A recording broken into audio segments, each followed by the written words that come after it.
First man miss. Straight ahead past the 40. Kicker to beat. There he goes. Worthy making a house call on a punt return. Xavier Worthy with a 75-yard return for a touchdown. This is 365 Sports, powered by Sikkim365.com. Rattler on 3rd and 8. Furman brings pressure, hit as he throws. Jump ball! What a catch! Xavier again! He is him! 365 Sports is presented by IdealMRI.com. High-quality MRIs for $497 or less. IdealMRI.com. Your health is important, so is your budget. 2nd and 15. Mertz pumps. Over the middle. Pearsall. Touchdown Gators.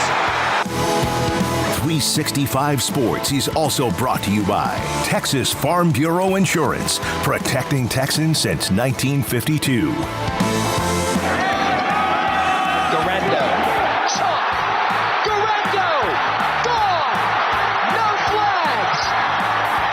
Have you subscribed to our YouTube channel? Search 365 Sports on YouTube. Brought to you by TFNB, your bank for life. Benson through a gaping hole. Benson kicked in the turbo. Good night. Touchdown Seminoles. 365 Sports is turbocharged by Unite Private Networks. Find out more at uniteprivatenetworks.com.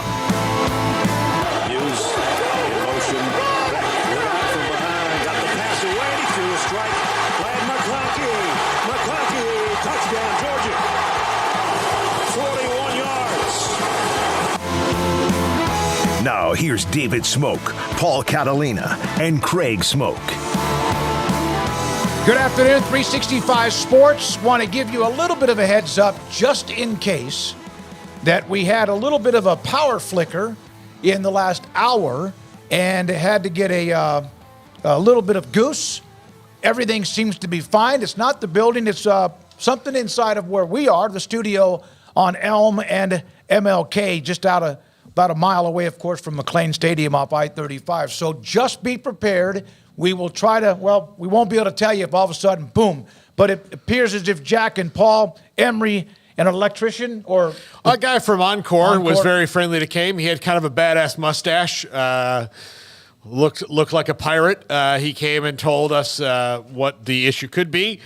So if you were one of the people watching Triple Option today, my apologies. We went off right as I went to commercial for the last segment, but we're here now, and here we go. It's working. So all right, our guest lineup today: Adam Rittenberg from ESPN wrote a story about the most intriguing quarterback, you could say, competitions, battles, depth chart in college football coming up.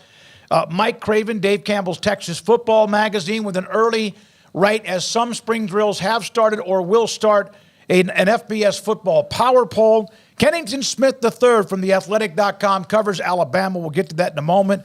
John Kurtz from the Kansas City Network. He will join us on what has been a really difficult year for Jerome Tang, K-State, and in men's basketball. Big 12 win totals and odds, and Paul Catalina's top 5. If you don't mind, please hit the like button if you haven't. Subscribe if you haven't. Spread the word if you could.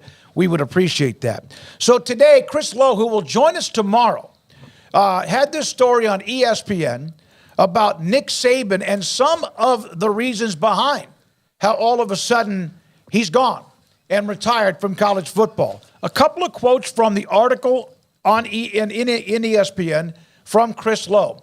I thought we could have a hell of a team next year in 2024, and then maybe 70 or 80% of the players you talk to, all they want to know are two things. What assurances do I have that I'm going to play because I'm thinking about transferring? How much are you going to pay me?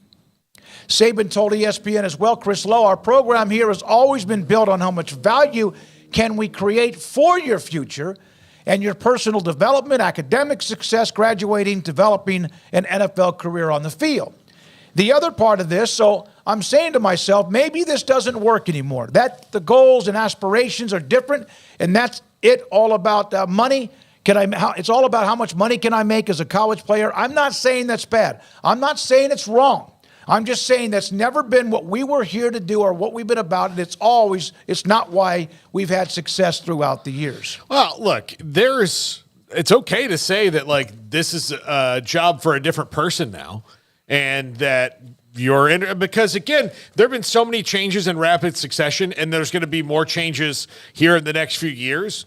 You're 72 years old. Like, how many times do you want to restart and change and deal with it before you're like, you know what, this is maybe a younger man's job now, and he's fine with that, and he can go advocate in a way that's better for him. So, yeah, I think those things will wear you out, especially they'll wear you out if you're young, but if you're already thinking about this could be the end anyway, that's as good a reason to any to put on top of the Sunday of, yeah, it's probably time for me to go enjoy the rest of my life. A lot of players have said, Craig, or coaches or anybody, that once you think about retirement, you are retired. Yeah, I mean, I can't relate to that. I don't know if that's true or not, but perhaps for some it is. And, yeah, I'm just not surprised that a guy in his 70s who's been doing it for a very long time suddenly just is tired of doing it. I don't think there's any, big secret to unlock here. He won a bunch of national titles. He was at the top of his game longer than anybody else in the modern era. There's nobody comparable really to Nick Saban as far as what he's accomplished. And historically, people throw out a Bear Bryant, but the list is very short. So he did what he did, got to a point where it was just becoming a crossroads of age, frustration, the game changing, and he decided to make a move. Makes a lot of sense, and think that he'll be just fine in the post-football coaching world as a broadcaster and whatever else he ends up doing. If he hosts a podcast, seen people with the suggestion he and Belichick should do a podcast together. Whatever he decides to do, he'll be successful at it. Game day, we know he's going to be involved there, and I'm sure he'll be, a mighty fine addition. And the game's changing. I think we basically talk about that every single day now at this point. And so that's just something people are going to have to wrap their arms around, and some people aren't going to want to do that.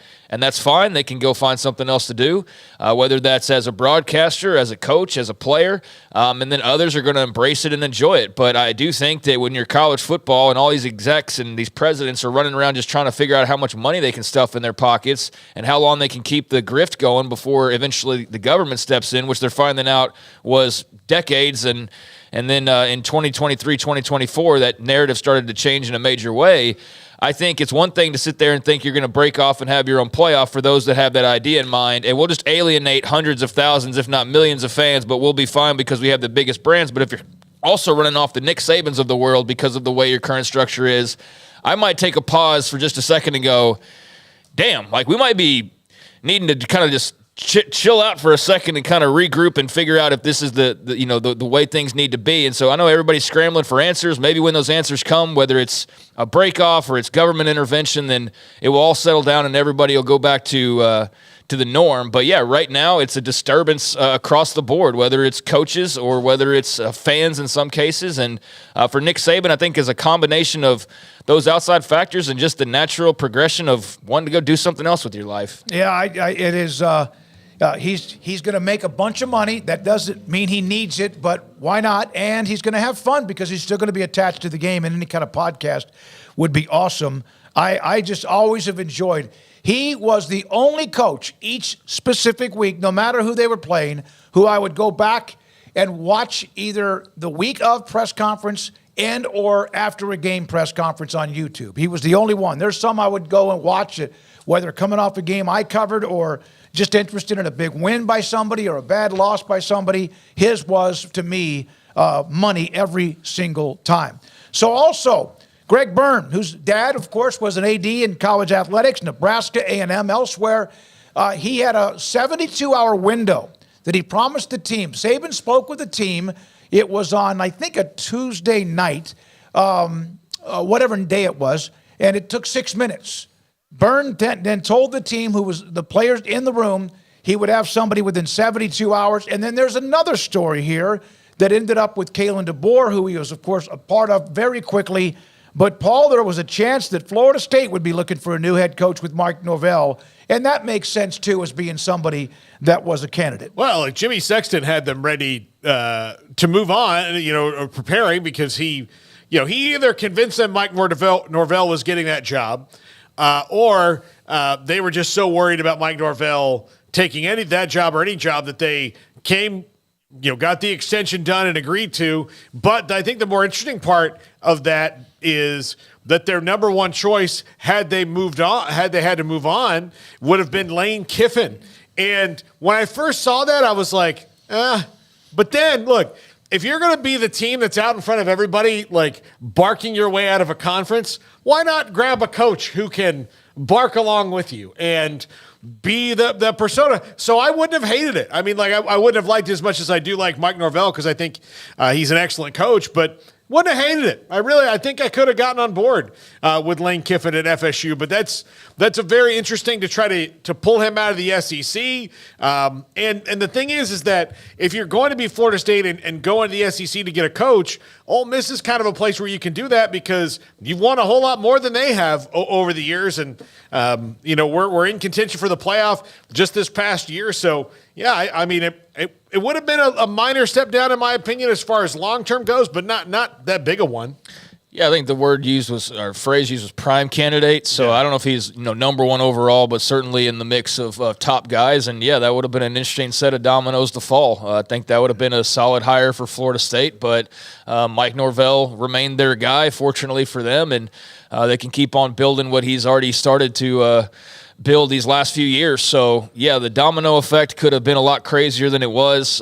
Just simply pivoting to DeBoer, and then obviously that affected the West a little bit, but Southeastern Conference and Southeast remained untouched, and so that was fortunate for the Noles that it worked out that way. So they end up with DeBoer. It's a great article. If you haven't read it, it's on ESPN. It's not a paywall or anything like it.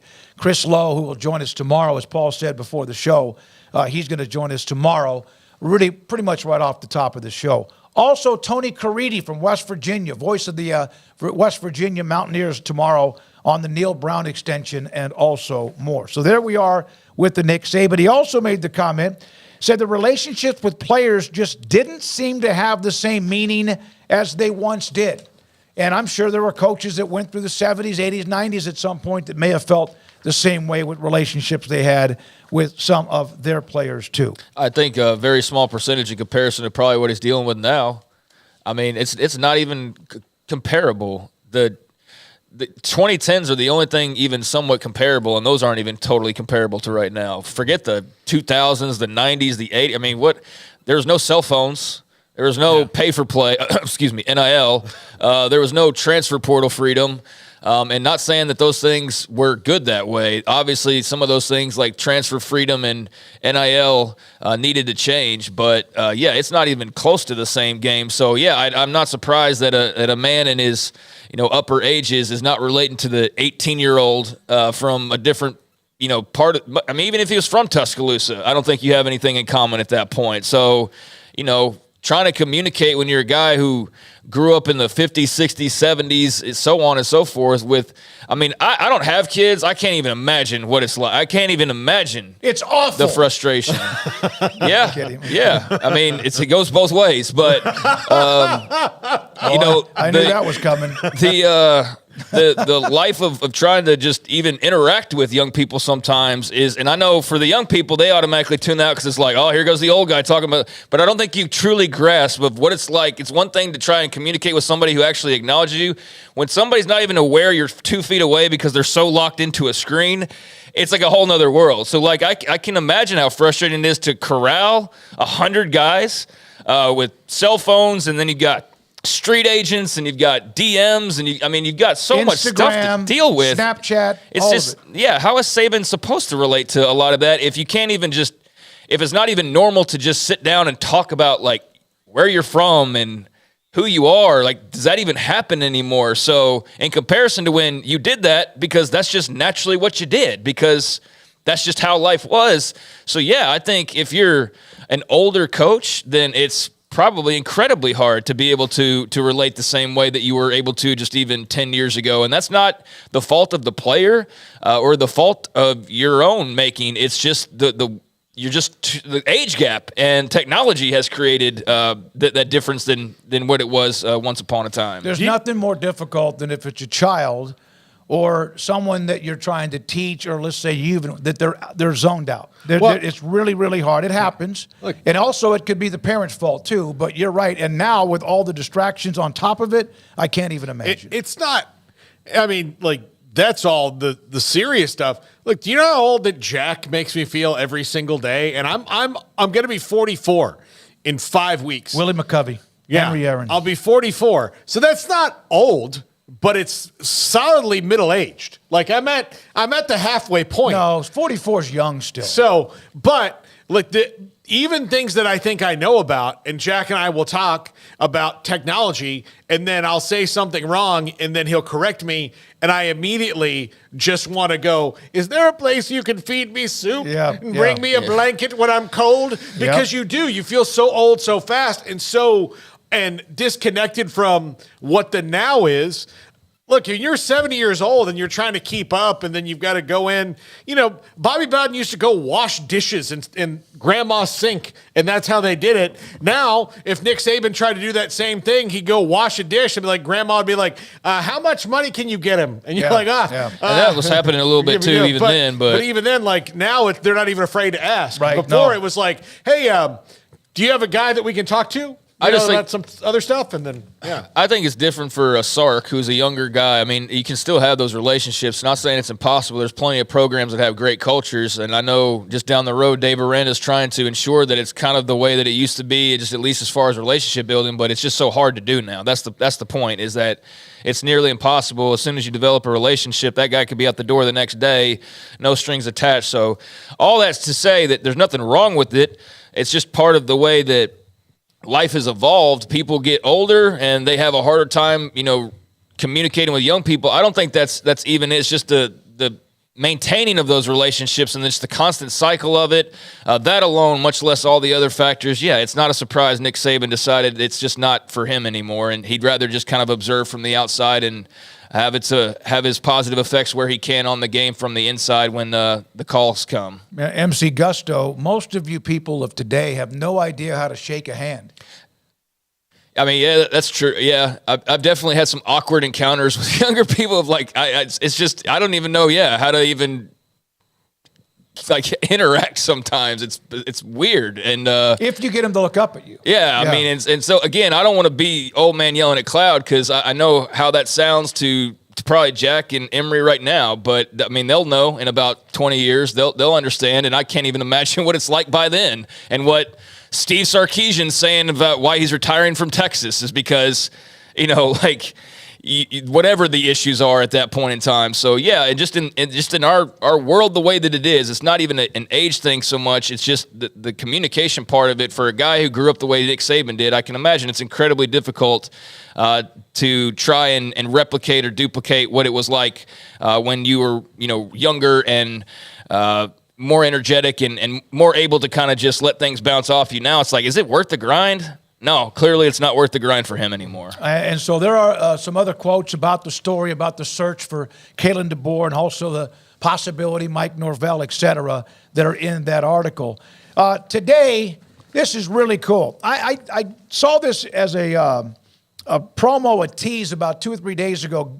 The NABC, the National Association Basketball Coaches Guardians of the Game Award for Leadership, Scott Drew, today was named that winner. And that's just really, really cool. And, of course, we love Scott, watched what he's done to a program that was literally in ashes, and how he had to battle for 10 or 12, 15 years. When they started winning, well, they can't be winning unless they're cheating. He's fake. He's not who he is. And now that he's been able to consistently win, and people who have gotten more and more opportunities, you get